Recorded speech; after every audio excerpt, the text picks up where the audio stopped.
ગોંડલના બહુચર્ચિત કેસમાં અંતે સમાધાનનો રસ્તો જયરાસિંહ જાડેજા અને રાજુ સોલંકી વચ્ચે સમાધાન।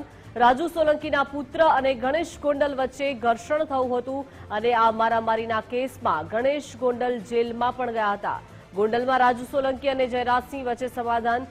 દલિત સમાજના આગેવાનોની હાજરીમાં આ સમજૂતી થઈ છે, સમાધાન થયું છે।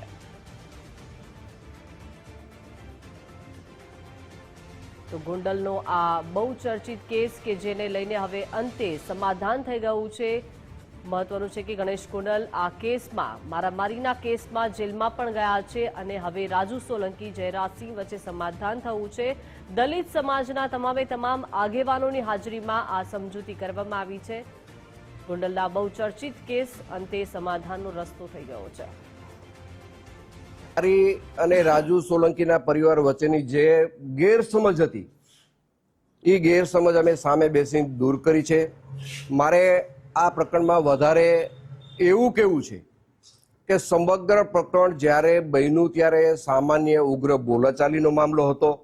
આ મામલો વધીને 2 દિવસમાં બનાવ પછી પૂરો થવાનો હતો, પણ રીબડા અનિરુદ્ધે આખા પ્રકરણને ગેરમાર્ગે દોરવા માટે રાજુ સોલંકીને કાંઈ કીધું, સમાધાનનું કાંઈ વાત કરી, આ તે વાત કરી, પૂરેપૂરા સમાજને ગુમરાહ કરવામાં જો મુખ્ય ફાળો કોઈનો હોય તો રીબડા અનિરુદ્ધનો રહ્યો છે। રીબડા ઓફિસ ગોંડલની હતી અને સમાજને આખાને ગેરમાર્ગે દોર્યો છે। આ સમાજના આગેવાનું અને અનુસિંહ બાપુનું કરેલું છે। આ બધું એમાં જયરાજસિંહ જાડેજા અને ગણેશ જાડેજા નિર્દોષ છે અને ખોટા આખા સમાજને ગેરમાર્ગે દોર્યા છે। કાંઈ બોલાઈ ગયું, જય ભીમ, નમો બુદ્ધાય, સમાજ મને માફ કરજો। વધુ વિગત સાથે એસોસિએટ એડિટર ધર્મેશ વેદિયા જોડાઈ ગયા છે। ધર્મેશ, ખૂબ જ ગોંડલનો બહુચર્ચિત કેસ અંતે સમાધાન થઈ ગયું છે, આગેવાનોની હાજરીમાં સમાધાન થયું, પરંતુ અનેક આક્ષેપ પ્રત્યાક્ષેપો થયા હતા અને હવે આ કેસમાં સમાધાન થયું છે। શું કારણો લાગી શકે છે? ગોંડલનું જે બહુચર્ચિત પ્રકરણમાં આખરે જે સમાધાન થયું છે એ સૌ મહત્વની વાત તો સૂચિતાર્થ એ છે કે 3-4 દિવસ પહેલા સંકેત મળી ગયો હતો કે જ્યારે જૂનાગઢમાં કોર્ટની તારીખ હતી અને ત્યારે જે ગણેશ ગોંડલ અને રાજુ સોલંકીના ભાઈ બંને મળ્યા ત્યારે જ સંકેત આવી ગયો હતો, પણ અત્યારે આ સત્તાવાર રીતે જેને કહેવાય છે કે બંને વચ્ચે સમાધાન થયું છે। પણ સમાધાનમાં સૌથી મહત્વની વાત એ છે કે વડી રીબડા અનિરુદ્ધસિંહનું નામ પણ આવી ચૂક્યું છે। પૂર્વ ધારાસભ્ય અને ગણેશના પિતા જયરાજસિંહ જાડેજાએ આક્ષેપ કર્યો કે અનિરુદ્ધસિંહે આ બધું જ પ્રકરણ કર્યું હતું અને એ જ રીતે રાજુ સોલંકીએ પણ એ જ કીધું કે ગેરમાર્ગે દોર્યો હતો। ખરેખર જૂનાગઢમાં જે બનાવ બન્યો હતો જે તે સમયે ત્યારે વાહન ટકરાવવાની વાત હતી। એ ટકરાવવાની વાહનની પછી જે કાંઈ હોય એ પોલીસ ફરિયાદ થઈ, એ પછી રાજુ સોલંકીના પરિવાર ઉપર પણ ગુસ્સીટોક સહિત કાર્યવાહી થઈ, પણ અત્યારે જે સમાધાન થયું છે એ સમાધાન બંને વચ્ચે તો થયું છે, ફરી રીબડાનું નામ આવ્યું છે। એટલે ગોંડલમાં જેને કહી શકાય કે બંને બાહુબલી નેતા જેને કહી શકાય કે જયરાજસિંહ જાડેજા હોય કે અનિરુદ્ધસિંહ જાડેજા એક પ્રકરણ સંવાદના નામ નથી લેતા। એક વાત નક્કી છે કે જૂનાગઢમાં બનેલા જે ટકરાવના જે બનાવની રાજુ સોલંકી પણ અનુસૂચિત જનજાતિના પ્રમુખ હતા અને એમના પરિવાર સાથે આ થયું હતું, એટલે ત્યારે સમાજની પણ મોટી મિટિંગો મળી હતી, ગોંડલ સુધી શક્તિ પ્રદર્શન થયા હતા, પણ આખરે સમાધાનનો માર્ગ આવ્યો છે।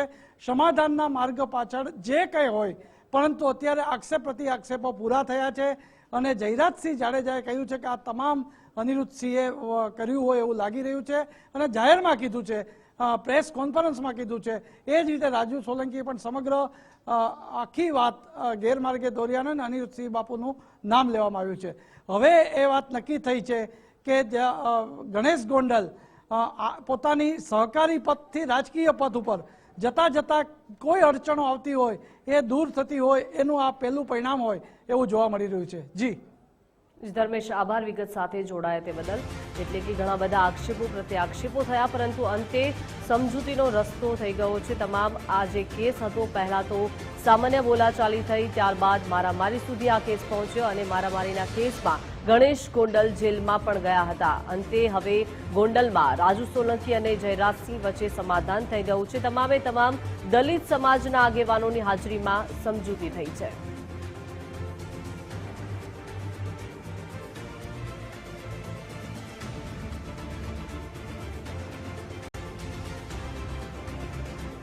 તો ગોંડલના આ બહુચર્ચિત કેસ કે જેને હવે સમાધાનનો રસ્તો પકડી લીધો છે, સમજૂતી થઈ ગઈ છે. જયરાજસિંહ જાડેજા અને રાજુ સોલંકી વચ્ચે સમજૂતી થઈ છે, સમાધાન થયું છે. હાથ મિલાવી ગળે પણ તેઓ મળતા આ દ્રશ્યોમાં દેખાઈ રહ્યા છે. રાજુ સોલંકીના પુત્ર અને ગણેશ ગોંડલ વચ્ચે ઘર્ષણ થયું હતું અને તમામ આ કેસમાં ગણેશ ગોંડલ જેલમાં પણ ગયા હતા.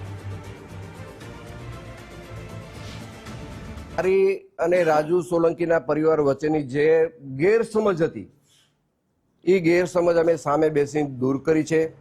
મારે આ પ્રકરણમાં વધારે એવું કહેવું છે કે સમગ્ર પ્રકરણ જ્યારે બન્યું ત્યારે સામાન્ય ઉગ્ર બોલાચાલીનો મામલો હતો.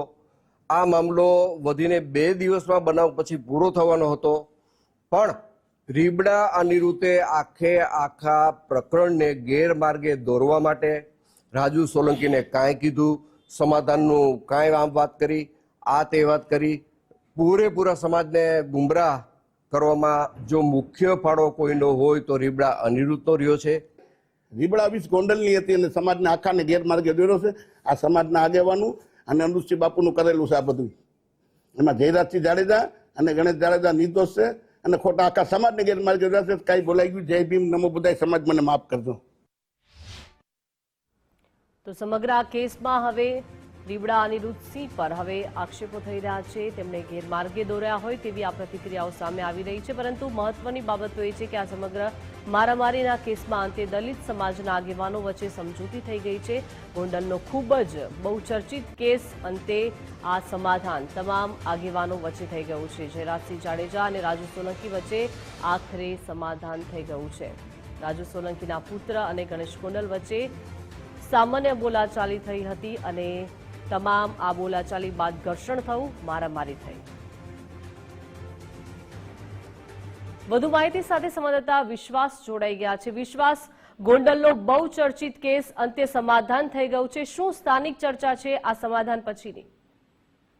ચોક્કસથી વાત કરવામાં આવે તો રાજકોટ ને ગોંડલ લઈને મોટા સમાચાર જે છે તે સામે આવ્યા છે. વાત કરીએ તો રાજુ સોલંકી અને જયરાજસિંહ જાડેજા વચ્ચે જે છે સમાધાનના સમાચાર સામે આવ્યા છે. જુનાગઢમાં રાજુ સોલંકીના પુત્ર અને જયરાજસિંહ જાડેજાના પુત્ર ગણેશ જાડેજા વચ્ચે આશરે 2 વર્ષ પહેલા જે બબાલ થઈ હતી ને ત્યારબાદ વિવાદ સર્જાયો હતો. આ મારામારી અને અપહરણના કેસમાં ગણેશ જાડેજા આશરે 4 થી 5 મહિના જેલવાસ પણ ગયા હતા. ત્યારે આજરોજ ગોંડલ ધારાસભ્યના નિવાસ સ્થાન પર રાજુ સોલંકી અને જયરાજસિંહ જાડેજા વચ્ચે સમાધાન થયું છે અને આ સમાધાન દરમિયાન મોટી સંખ્યામાં દલિત સમાજના આગેવાનોની પણ હાજરી વચ્ચે આ સમાધાન જે છે તે પણ સુખદ અંત આવ્યો છે. જી વિશ્વાસ, આભાર વિગત સાથે જોડાયા તે બદલ.